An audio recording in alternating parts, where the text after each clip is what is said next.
on va parler d'une thématique aujourd'hui, c'est les relations amicales. Mais d'abord, je voulais quand même te dire que je vais tirer un petit message. J'ai pris les vies antérieures avec Isabelle Cerf, mais en réalité, c'était pas du tout ce que je cherchais. J'avais envie de parler des... Je sais pas, on verra. Je laisse venir finalement, j'accueille.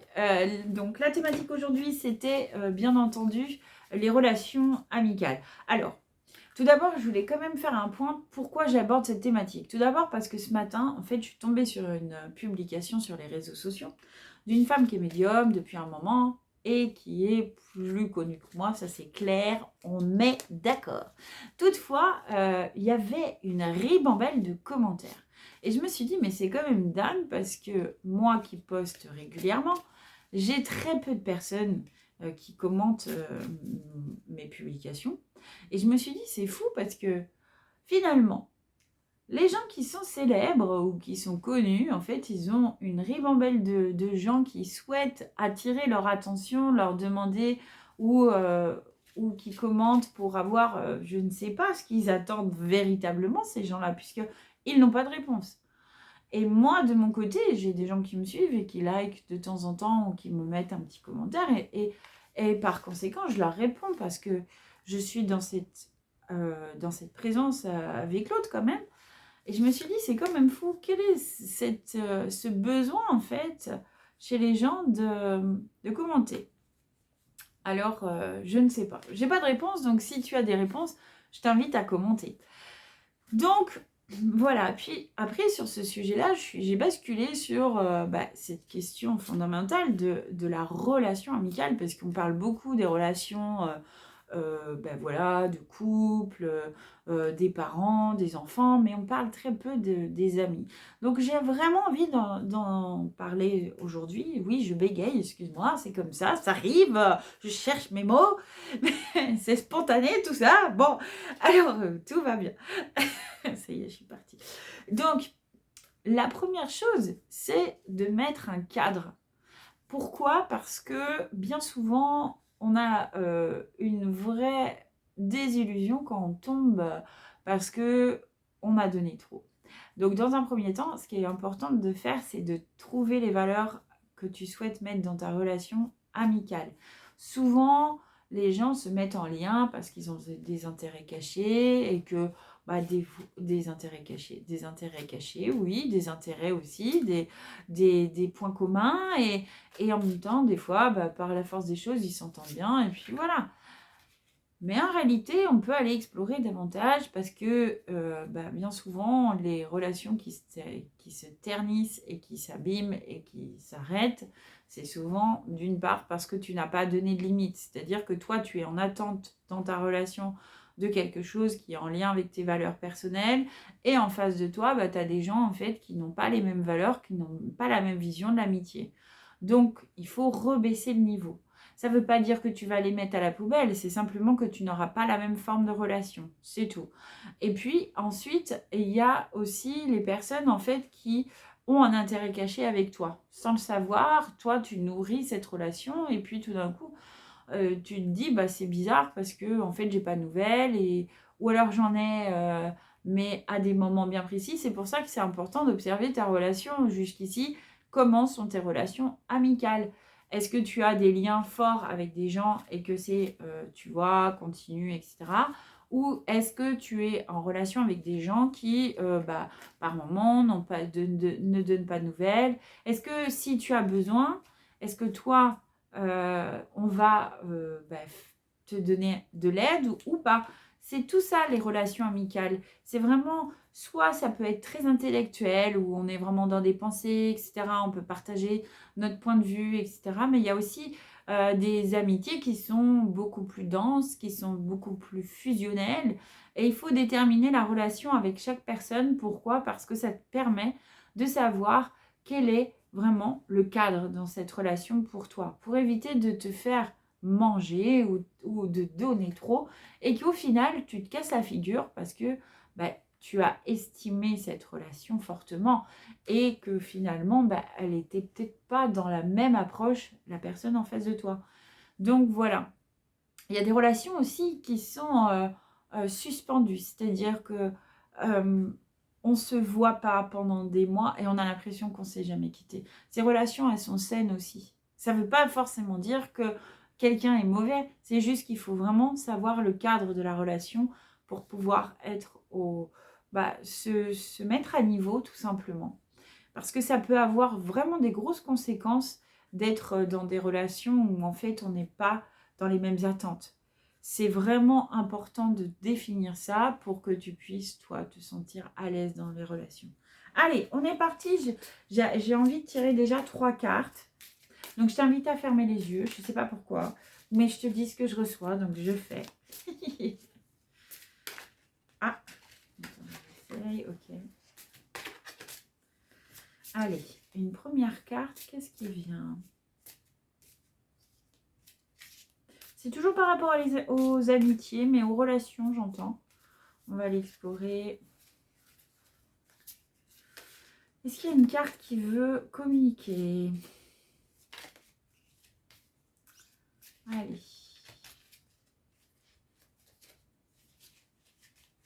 Elle glisse bien ces cartes, c'est génial. Mes problèmes, c'est que... Il n'y en a aucune qui est sortie pour l'instant. Alors on y va. J'ai celle-là qui vient, là, qui m'appelle.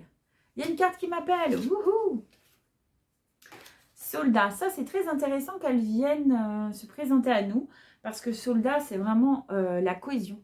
Il y a vraiment cette notion de...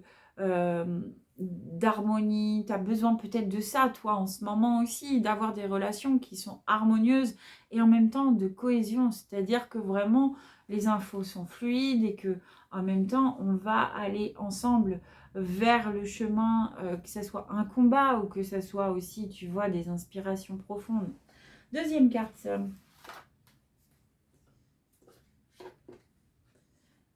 Mais il faut être attentif à ne pas justement être trop. Hein, ça peut être dans le contrôle aussi, j'entends.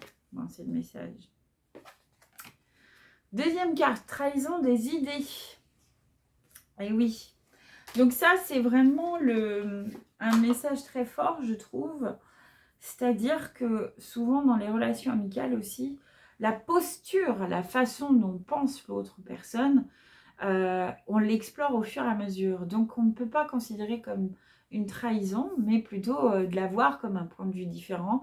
C'est pas pour autant qu'on doit être fermé. Et je crois qu'il y en a vraiment besoin ces derniers temps d'être dans cette ouverture. Je ne sais pas si tu as déjà été voir mon post d'aujourd'hui, mais il est vrai qu'il faut être très attentif à ne pas s'enfermer dans des schémas ces derniers temps, à ne pas rester figé aussi et être dans l'ouverture de l'inconnu, aller rencontrer d'autres personnes qui soient dans des points de vue différents, c'est bien aussi. Il ne faut pas se fermer et rester vraiment cantonné à une seule idée. Il y a besoin de s'ouvrir aux autres. Et c'est pas parce que les gens ont des avis différents que ça veut dire que c'est de mauvaises personnes. C'est simplement qu'elles ont un point de vue différent parce qu'elles ont certainement, et ça je le rappelle souvent, elles ont une histoire et des blessures différentes de toi. Chacun a des points de vue, a des idées parce que chacun a eu un vécu, une histoire vraiment diverse et variée. Et du coup, il y a des traumas, il y a des blessures, mais il n'y a pas que ça aussi. Il y a des façons de voir qui font que on peut aussi s'y confronter pour justement libérer la parole, être dans cet état d'esprit d'être dans la réflexion. Et je crois que c'est pour moi, c'est quelque chose de très fort d'être dans cet échange, de ce partage, parce que ça nous permet à tous d'être dans la quête de vérité pour soi-même. Ça ne veut pas dire qu'on aura une version qui sera juste, mais tout le monde a sa propre vérité à aller chercher ce qui résonne juste pour soi. Parce que tout le monde est unique et différent et que tout le monde a le droit de penser différemment.